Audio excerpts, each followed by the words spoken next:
చేత, వస్తు జ్ఞానం చేత. వస్తువు యొక్క అజ్ఞానం చేత పొందాలనుకుంటాడు, ఏంటిది జ్ఞానం చేత పొందాలనుకుంటాడు. వస్తువు యొక్క అజ్ఞానం చేత నిషేధించాలనుకుంటాడు, కానీ అంటే భ్రమచేత ఒకటి, జ్ఞానం చేత ఒకటి అని.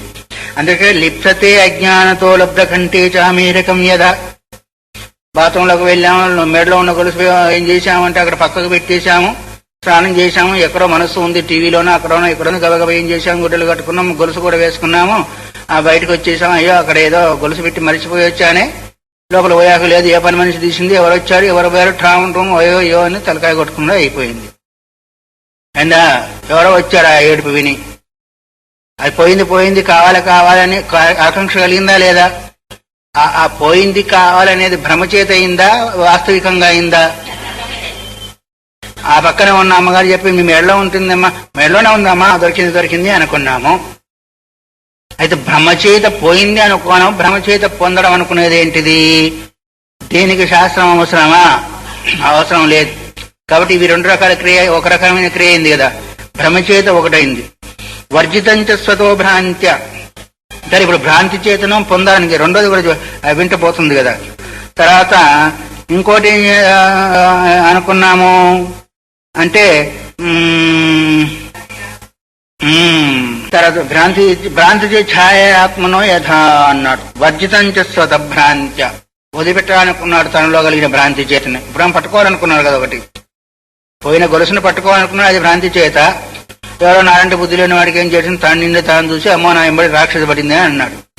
ఇంత తిట్టుకుంటా అంటారు, నాకు రాక్షసులాగా తగిలే, వాళ్ళ తగిలేదు, వీళ్ళు తగిలేను. అట్లాగే వాడు నీడని చూసుకొని అమ్మో నా ఎంట రాక్షస పడింది అనుకున్నాడు. నీడని చూసి తన నీడని తాను చూసి ఏం చేశాడు, ఇప్పుడు రాముడు కూడా అట్లాగే చేశాడంట. ఆయన ముందు పోతా ఉంటే, ఆయన ముందు నడుస్తా ఉంటే నీడ ముందు పోతా ఉంది. ఆయన ఏం చేశాడు, నాకంటే ముందు పోతావా అని దాన్ని దాటుకోవాలనుకొని ఎగిరి దూకాడు. అది ఎక్కడ ఉంటుంది, అది ఏడ్చేది మొదలు పెట్టాడు. ఏడ్చేది మొదలు పెడితే అప్పుడు వశిష్ఠుడు వచ్చాడు. వశిష్ఠుడు వచ్చి ఏంటి రామ ఏడుతున్నామంటే, ఇది నాకంటే ముందు పోతుందా, నేను దాన్ని పట్టుకోవాలనుకుంటున్నాను అన్నాడు. ఓ అట్లాగనైనా పట్టుకోవాలి అన్నాడు. ఆయన రెండు చేతులు తీసి తలకాయ మీద పెట్టాడు. ఎవరి తలకాయ మీద? తన తలకాయ మీద. అది చూసావు పట్టుకున్నావు చూడో, అది పట్టుబడిందా అన్నాడు. అది భ్రమనా లేదు వాస్తవమా? అట్లాగే ఎవరైనా తన నీడని చూసి తన వెంటనే దయ్యం పడింది, భూతం పడింది అని భయపడి పరిగెత్తున్నాడు. మళ్ళీ వెనక చూస్తే అది పోతుందా, ఉంటుందా? పోతుందా? మళ్ళీ వెంటనే ఉంటుంది. దాని వెంటనే నీడ వెంట పోకపోతే అంత దూరం పరిగెత్తా అనుకో, వస్తుందా లేదా అని చూసా అనుకో, వెనకనే ఉంటుంది కదా. ఎంతవరకు ఉంటుంది అది? మళ్ళీ నువ్వు ఇటు తిరుక్కునే వరకు. వెనకకు తిరిగి చూస్తే గానీ అది ఉండదు, ఎందుకంటే నీడ వెనక పోతుంది కదా. అందువల్ల ఇది భ్రాంతి చేత అనుకున్నాడు కానీ తన నీడని తాను చూసి, కొంతమంది ఏం చేస్తారంటే తాను చూసి భయపడతారు. ఏంటిది, నిర్మల అని ఒక అమ్మాయి వస్తుంది, మీకు తెలుసు కదా. అది అప్పుడప్పుడు నేను ఇక్కడికి రాకముందు తెనాలిలో ఉన్నప్పుడు ఆమె గుండె జబ్బు పాపం, అందుకరికి వివాహం కూడా చేసుకోలేదు. ఒకసారి ఆమె ఏంటి తీసుకురమ్మంటే తన గాజులు తనకే కొట్టుకొని చొప్ప అమ్మో ఏమో వచ్చిందని భయపడిపోయింది. తన చేతుల గాజులే కొట్టుకున్నాయి, శబ్దమైంది, అంత పిరికితనం అన్నాడు. మరి ఏమొచ్చింది అక్కడ? ఆ శబ్దాన్ని గ్రహించలేక నా దగ్గరే శబ్దం జరిగింది అనే భావన లేని కారణం చేత ఏమైంది అంటే, తనకంటే భిన్నంగా ఒకటి ఉందనుకున్నప్పుడు కదా పోయింది. ద్వితీయాద్ వై భయం భవతి, తనకంటే భిన్నంగా ఒక వస్తువు ఉన్నది అనుకున్నప్పుడు భయం కలిగింది. ఇప్పుడు దీన్ని ఏం చేయాలనుకున్నాడు? పరిహారం చేయాలనుకున్నాడు. భ్రాంతి చేతనో కంట చామరికను పట్టుకోవాలనుకున్నాడు. భ్రాంతి చేతన నిన్ను తాను చూసి చేశానుకో ఛాయను వర్జితం స్వతః, వదిలిపెట్టాలనుకున్నాడు, వదిలించుకోవాలనుకున్నాడు. దీన్ని ఎట్లాగైనా వదిలించుకోవాలి. వదిలేది అది నువ్వు తెలుసుకుంటే తప్ప వదిలేది కాదు. నాదే నీడ, అది నన్ను ఏం చేయలేదు అనే. అందుకొరకే ఛాయా తపయోరివ బ్రహ్మలోకే. ఛాయ ఆతపయోరు, ఛాయ అంటే నీడ, ఆతపం అంటే ఎండ. ఎండ లేకుండా నీడ ఎక్కడి నుంచి వచ్చిందా? ఆ నీడ ఎక్కడిది, దేనికి సంబంధించింది? ఆ ఆతపానికి అభిన్నమైంది అది. అట్లాగే మన నీడ కూడా మనకంటే అభిన్నమైందని తెలుసుకోగని కారణం చేత కదా నీకు అక్కడ బాధ కలిగింది, నొప్పి కలిగింది, భయం కలిగింది, పరిగెత్తేది కూడా తీసుకున్నా. ఎవరిని తీసుకొచ్చి కర్ర తీసుకొచ్చి కొట్టాడు అనుకోండి, చస్తుందా? అది రావు. ఇవన్నీ కూడా భ్రాంతి చేతనే. అందుకొరకే ఎత్కించిత కార్యం జరిగింది అంటే అది అజ్ఞానం చేతనే కానీ జ్ఞానం చేత కాదు. మనం రోజు చేసేది కూడా అంతే. నాకంటే భిన్నంగా ఉంది, నాకు అనుకూలం ప్రతికూలం అనే కదా వ్యవహారం చేస్తున్నాం. చిట్ట చివరికి మంచినీళ్ళు తాగినా వంట చేసుకుని తిన్నా గానీ నాకు అనుకూలము. వంకాయ కూర వచ్చింది నాకు ప్రతికూలం. అందరికి కాదు, కొందరికి వంకాయ వంటి కూర లేదు, శంకరం వంటి దేవులు ఎన్న పాట పాడుతూ ఉంటారు కదా.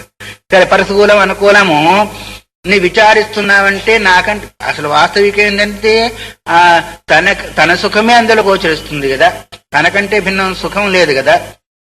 అందువల్ల తన సుఖాన్ని అక్కడ ఆరోపించుకొని దానివల్ల సుఖం వచ్చింది అనుకుంటున్నాడు. అది నాకు అనుకూలం అనుకుంటున్నారు, ఇది ప్రతికూలం అనుకుంటున్నారు. ఇదంతా కూడా దేనివల్ల? అజ్ఞాన కార్యమే కదా, ఇంకోటి వేరే లేదు. అందువల్లనే అక్కడ పొందాలనుకున్నా, ఇక్కడ వదిలించుకోవాలనుకున్నా ఇది భ్రాంతి చేత కలిగేదే తప్ప వాస్తవికము కాదు. ఇప్పుడు ఎన్ని చెప్పాడు? రెండింటిని చెప్పారు. భయాన్ మోహాబంధాత్మరక్ష పరిజిహీర్షతి యచ్చ పరిహృతం వస్తు తదా లబ్ధం చ లిప్సతే. సరే, ఇక్కడ యందు రాక్షసుని ఆరోపణ చేశాడు, అది వదిలించుకోవాలనుకున్నారు. తర్వాత ఇంకా రెండవది ఏంటిది? అట్లాగే తనకు దొరికిన వస్తువును కూడా సంపాదించాలి అనుకుంటున్నాడు కదా. తనకు దొరికిన వస్తువుని సంపాదించాలనుకున్నాడు. అప్పుడు అదేంటిది?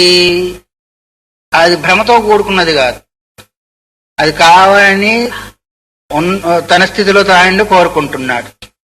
తర్వాత ఏదో శబ్దమైంది, ఎక్కడి నుంచి ఎవరో వచ్చారు, తన నీడ కాకుండా భిన్నంగా ఉంది, దాని చేత భయం కలిగింది, దాని నుంచి విముక్తి పొందాలనుకుంటున్నా. అంటే అర్థమేమి? ఇప్పుడు మనకు ఒకటితో భ్రమచేత కలిగినవి రెండు, ఒకటేమో వాస్తవికంగా తనలో తాను కలిగినవి. ఇగో ఈ మొత్తం 4.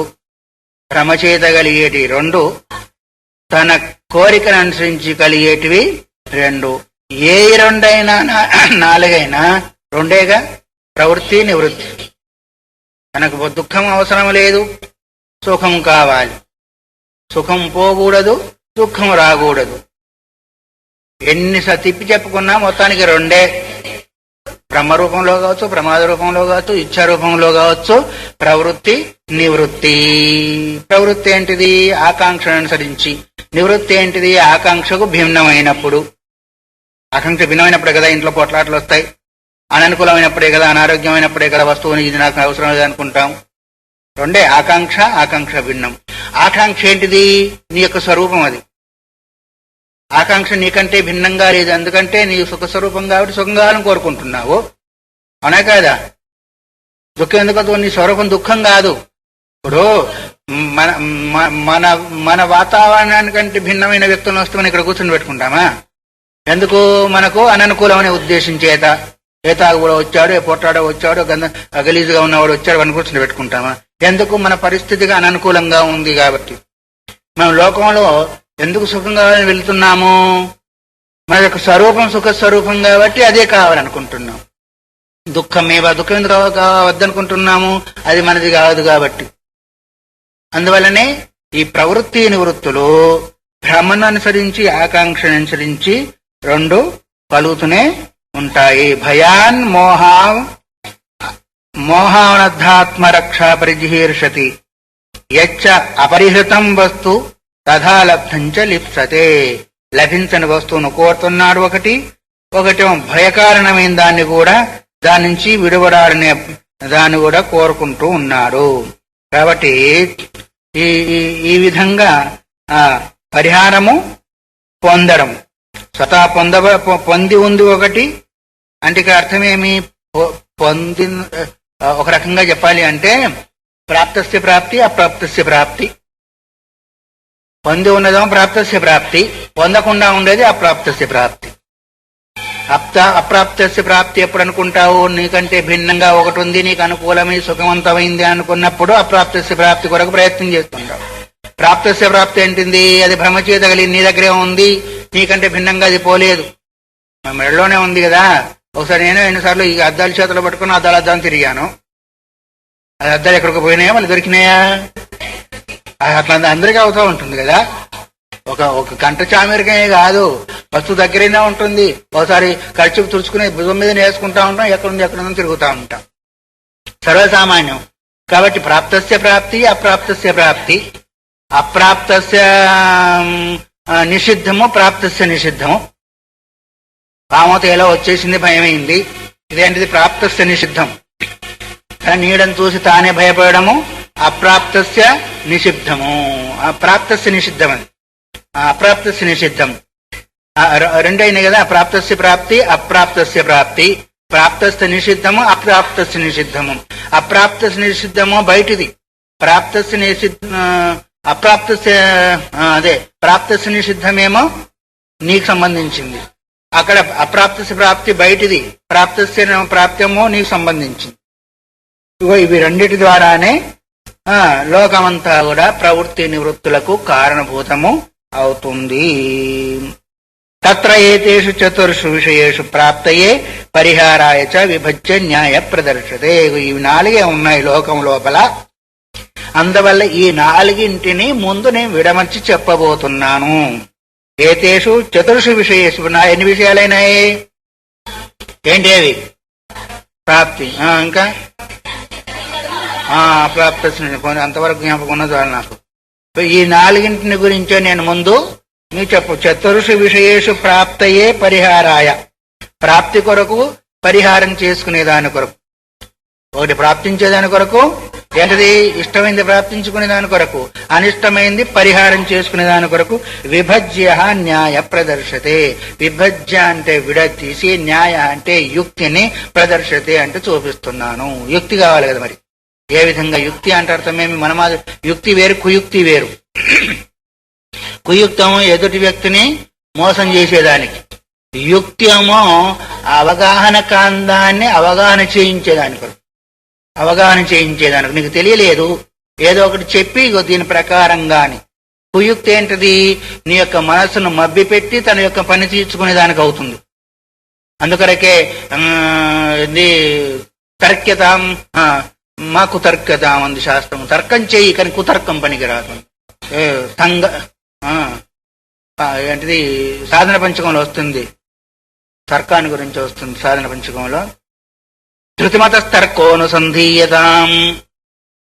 శృతిమత తర్క అనుసంధి, శృతికి అనుకూలమైన తర్కం చేయాలి గాని శృతికి భిన్నమై శృతికి విఘ్నం కలిగే తర్కం ఎప్పుడు కూడా చేయకూడదు. శృతిమత తర్కోనుసంధీయం. న్యాయం ఏంటేంటిది? యుక్తి అంటే శృతి సంగతమైన యుక్తుల ద్వారా, ప్రమాణం ద్వారా ఈ నాలుగింటిని విభజ్య ప్రదర్శతే చూయిస్తున్నాను. ప్రాప్తవ్య పరిహార్యేషు జ్ఞాత్వోపాయాన్. ఈ వచనం ద్వారా చెప్పిందే శ్లోకం ద్వారా చెప్తున్నాడు. ప్రాప్తవ్య పరిహార్యేషు జ్ఞాత్వోపాయాన్ శృతే పృథక్ కృత్వాధ ప్రాప్నుయాద్ ప్రాప్యం తథానిష్టం జిహాత్యపి.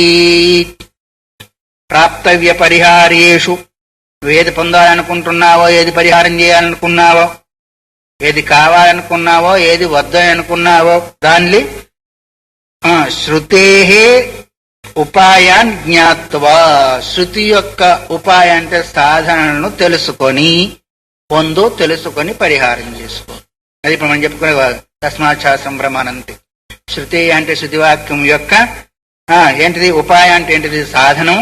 దాన్ని తెలుసుకుని జ్ఞాత్వా ఉపాయాన్ కృత్వా ప్రాప్నుయాద్. దాని ప్రకారంగా చేసి, శాస్త్రం ఏ విధంగా చెప్పిందో ఆ విధంగా చేసి, కృత్వా అంటే ఏంటిది? చేసి, అదే ప్రాప్నుయాత్ పొందవలసిన దాన్ని పొందు. నా ఇష్ట ప్రకారంగా పొందుతానంటే పొందేది కాదు. సంతానం అందరికీ కావాల్సింది. నా ఇష్ట ప్రకారం పొందుతానంటే లోకం ఊరుకుంటుందా? అక్కడ శాస్త్రం ప్రమాణము. తర్వాత ఇలాంటి కొన్ని ఉన్నాయి. ఇవే కాకుండా ఇంకా స్వర్గాది భోగాలు కూడా ఉన్నాయి కదా. నా ఇష్టం వచ్చిన చేస్తాను, స్వర్గం కావాలి అంటే అక్కడ నువ్వు చేసేదానికి రాదు. ఏ వస్తువును ఉపయోగించాలి, ఎంతమంది ఋత్విక్కులు కావాలి, ఎప్పుడు చేయాలా, ఉదితే జూహతి అనుదితే జూహతి. తెల్లవారకు ముందు చేసేటి కొన్ని ఉంటాయి, తెల్లవారిన తర్వాత చేసేటి కొన్ని ఉంటాయి, మధ్యాహ్నం చేసేటివి ఉంటాయి, ఇవి రకరకాలుగా ఉంటాయి. అవి మనకు తెలియదు. అందువల్ల ప్రాప్తం మనం పొందాలనుకున్నాం కాబట్టి దానికి ఉపాయం ఏం చెప్పి ఎవరు చెప్పారు? శాస్త్రం చెప్పింది. దాన్ని జ్ఞాత్వా ప్రాప్నుయాత్ తెలుసుకొని చేసి అన్నాడు. తెలుసుకున్నంత మాత్రంలే కావాలి. ఇక్కడ పెట్టాడు ఒకటి పుల్ల. ఏం పెట్టే? కృత్వా. మనకేం చేయకుండానే అన్ని రావాలా? 108 జపం చేయగానే భగవంతుడు కనిపించాలా? కనిపిస్తాడా? ఎప్పుడు కాని పని. అందుకొరకు శాస్త్రం చెప్పినైనా గాని ఎలా చెప్పింది? ఓ ఈ పద్ధతుల చేత ఇంతవరకు చేయాలి, అందుకరికి కాలేన ఆత్మన విందతి అన్న. శాస్త్రం చెప్పిందైనా కానీ ఒక పూట చేశాము, రెండో పూట మానేశాము, అయిపోతుందా? శాస్త్రము ఏ కార్యాన్ని ఎన్ని రోజులు ఏ విధంగా చేసినట్టయితే నీకు అది దొరుకుతుంది అన్నారో అన్ని చేయాలి. 100 యజ్ఞాలు చేసినట్టయితే ఇంద్ర పదవి దొరుకుతుంది అన్నారు. 99 చేశాము, 1 మానేసుకున్నాము, వస్తుందా? రాలేదు. ఎందుకు రాలేదు? సంఖ్య తగ్గిపోయింది. అని మా వాడికి అన్ని బాగానే ఉన్నాయి, 2 బాగా లేవయ్యా అన్నారు. ఒకరు చెప్తే విన్నాడో వాడికి తెలియదు. ఎన్నుంటే వాడికి తెలియదు, ఒకరు చెప్తే విన్నాడు. అట్లా మనలో కూడా ఉన్నాయి అవి. అందుకని జ్ఞాత్వా కుర్వీత, కర్మాని జ్ఞాత్వా కుర్వీత అన్నారు. తెలుసుకొని చెయ్యాలి. తెలుసుకొని విధి విధానంగా చేసినట్టయితే ఆ ఫలం కూడా ఎప్పుడు కలుగుతాయి? సత్యఫలాన్ని ఇచ్చేటి కొన్ని, కాలాంతరంలో జన్మాంతరంలో ఇచ్చేటి కొన్ని. మన లోకం చూస్తున్నాం, వంట చేసుకున్నాం, అప్పటికప్పుడే ఫలం ఇచ్చేసింది. ఏదైనా వృక్షం పెట్టుకున్నాము, నెల కాలాంతరంలో ఇచ్చేసింది. ఇంకొకరిని చేసేసాము, జన్మాంతరాలు. అందువల్లనే ఇక్కడ ప్రాప్తయ్య పరిహార్యేషు జ్ఞాత్వోపయన్ శృతే పృథకు, పొందవలసిన దాన్ని పరిహారం చేసుకోవలసిన దాన్ని వేదవాక్యాల వల్ల ఏంటిది నువ్వు పొందేది ఏంటిది? ఒకవేళ ఇక్కడ పొందవలసి ఉన్నాయనుకోండి, అది సామాన్యమైన వాక్యాలతోనే పోతాయి, వేదవాక్యాల పని లేదు. కానీ స్వర్గాది భోగాలు ఇంకోటి కావాలనుకున్నా, సంతానం కావాలనుకున్నా, స్వర్గానికి కావాలనుకున్నా, ఇంకా వర్షం కావాలనుకున్నా, ఇలాంటి కొన్ని ఘనమైన కార్యాలు ఉంటాయి కదా, అలాంటి వాటికి వేదవాక్యాలు ఏం చెప్పినాయో దాని ప్రకారంగా తెలుసుకొని చెయ్యాలి. ఇవి ప్రాప్తవ్యాలు. నిత్య ప్రాప్తవ్యము సామాన్యమైన వాక్యాలతో హితులు చెప్పిన వాక్యాలతో సరిపోతుంది. కానీ ఇక్కడ ఈ వాక్యాలతో కాని విషయాలు ఏదైనా ఉంటే వంట చేసేదానికి శాస్త్రం కావాలా? అంటే ఇప్పుడు పాకశాస్త్రం పెట్టుకున్నారనుకోండి, అది వేరే సంగతి. అదైనా శాస్త్రం అనుకోండి. కొన్ని జబ్బు పోవాలంటే కూడా అక్కడ శాస్త్రం ఉందా లేదా? నీకు రోగం పోవాలనుకుంటే ఏముంది? ఆ వైద్య శాస్త్రం ఉంది. అది మొదలు పెట్టుకొని ఇంకా నీకు అందుబాటులో లేని విషయాలను పొందాలి అనుకున్నప్పుడు శాస్త్రం ఏ విధంగా చెప్తుందో ఆ విధంగా జ్ఞాత్వ కృత్వ ప్రాప్యం తథ అనిష్టంచ జహాత్యతి. నీవు ఏదైతే వద్దనుకున్నావు, వదిలించుకోవాలనుకున్నావు, అది కూడా శాస్త్రవాక్యం ప్రకారంగా చేసినట్టయితే వదిలించుకోగలుగుతా. ఎవరన్నా ఎన్నిసార్లు చెప్పినా, ఇప్పుడు ఏదో అంటారే, మంచి స్నేహాన్ని 10 రూపాయలు ఇచ్చి చేయించుకోవాలంటే చెడు స్నేహాన్ని 10 రూపాయలు ఇచ్చి వదిలించుకోవాలంటారు. అట్లాగే ఎన్ని చెప్పినా గానీ వాడు వదిలిపెట్టి పోవడం లేదనుకోండి, ఇంక కొంతమంది సహకారం చేసుకొని ఎట్లాగో అట్లాగో వదిలించుకుంటామా లేదా? అట్లాగే అప్పటికి కూడా కాకపోతే అప్పుడు శాస్త్రం ఏదైతే చెప్పిందో ఆ కార్యం చేసినట్టయితే ఫలానా నీకు అనిష్టం పోతుంది అనే ఉద్దేశం చేత చెప్పబడింది కదా. అందుకొరకే కదా ప్రాయశ్చిత్త కర్మలు పెట్టారు. ప్రాయశ్చిత్త కర్మలు ఎందుకొరకు? అందుకొరకే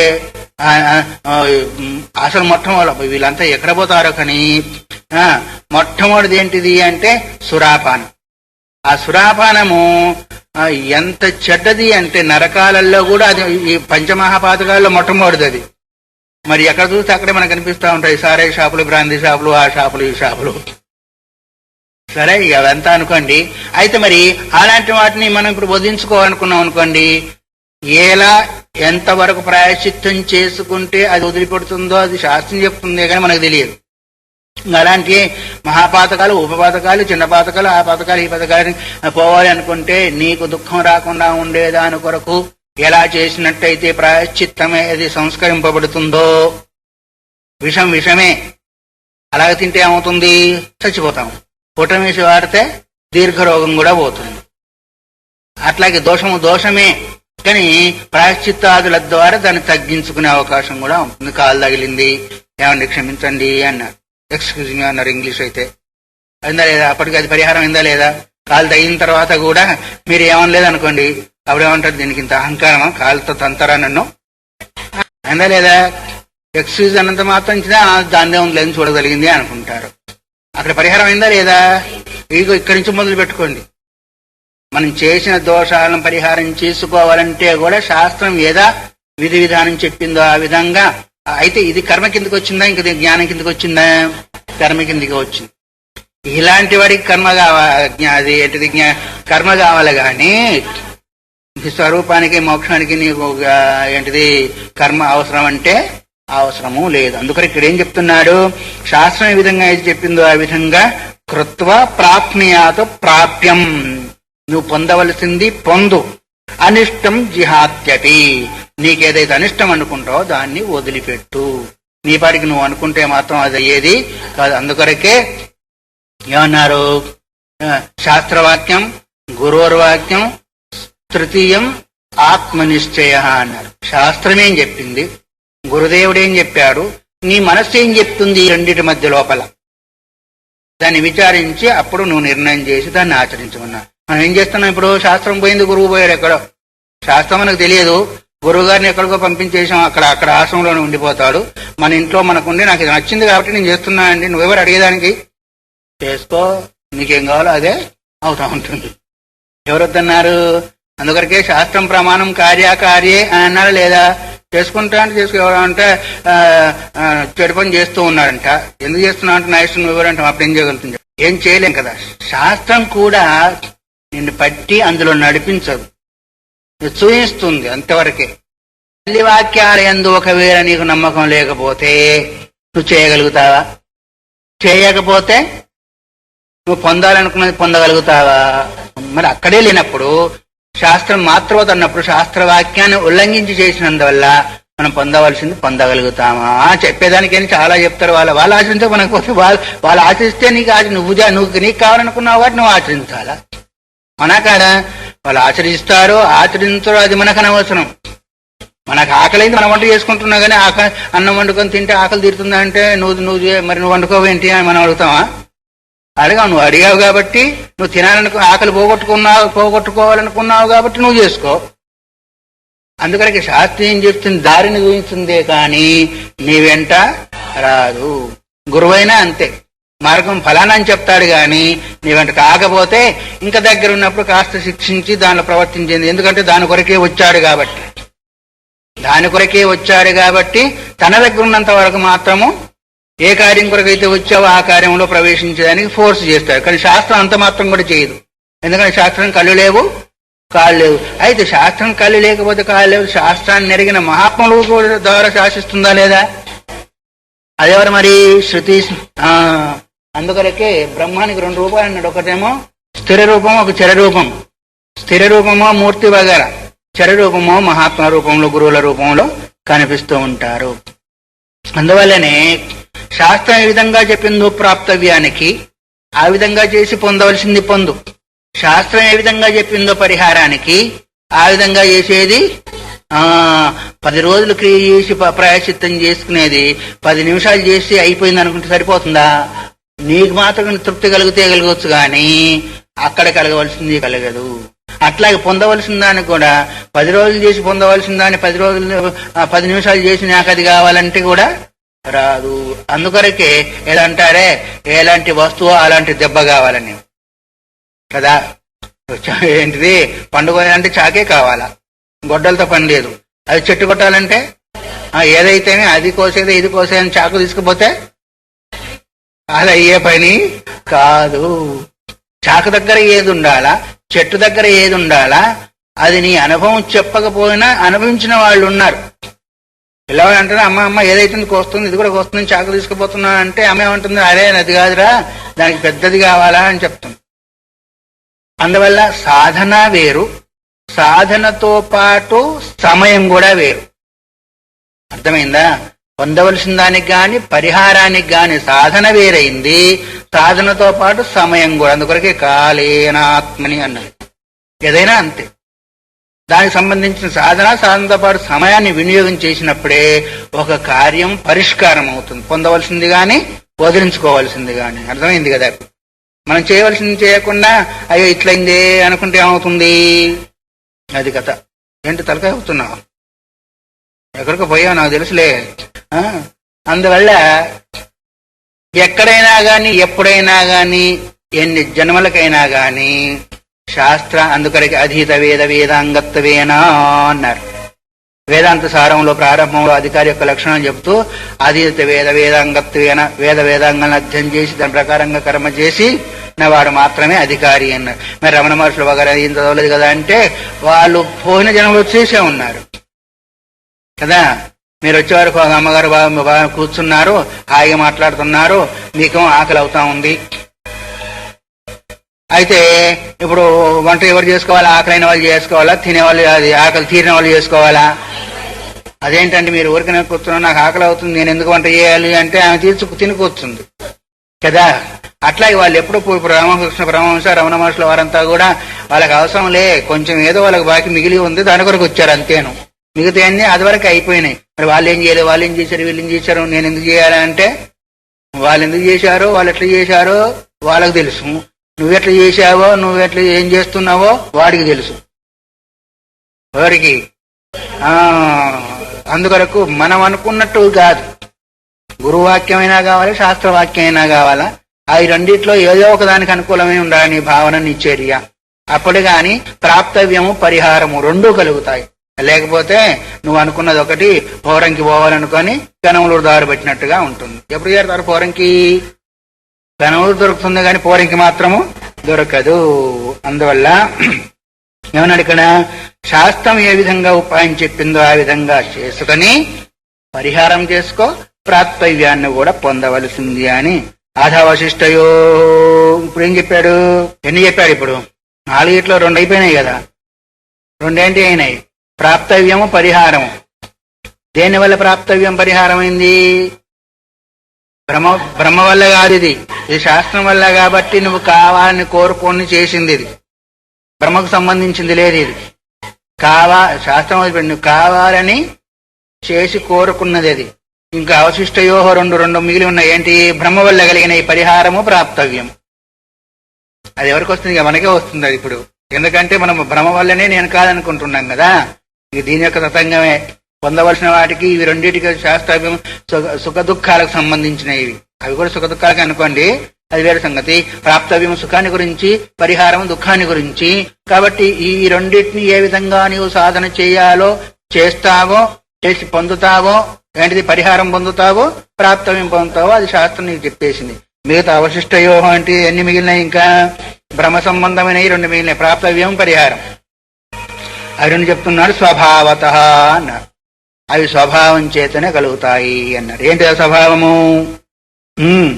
వర్జితావాప్తయోర్బోధాధాన ప్రాప్తిన కర్మణ మోహమాత్రాంతరాయత్వాత్ క్రియాతేన సిద్ధ్యత. పైన 2 క్రియచేత సిద్ధించినవి, కానీ ఇవి రెండు మాత్రం క్రియచేత సిద్ధింపేవి కావు. ఇవి 2 క్రియచేత సిద్ధించినాయి. ప్రాప్తవ్య పరిహారాలు అది వాస్తవికంగా క్రియ ద్వారానే పొందబడతాయి. కానీ ఈ భ్రమచేత కలిగిన ప్రాప్తవ్య పరిహారాలు దేని చేత కలిగినాయి?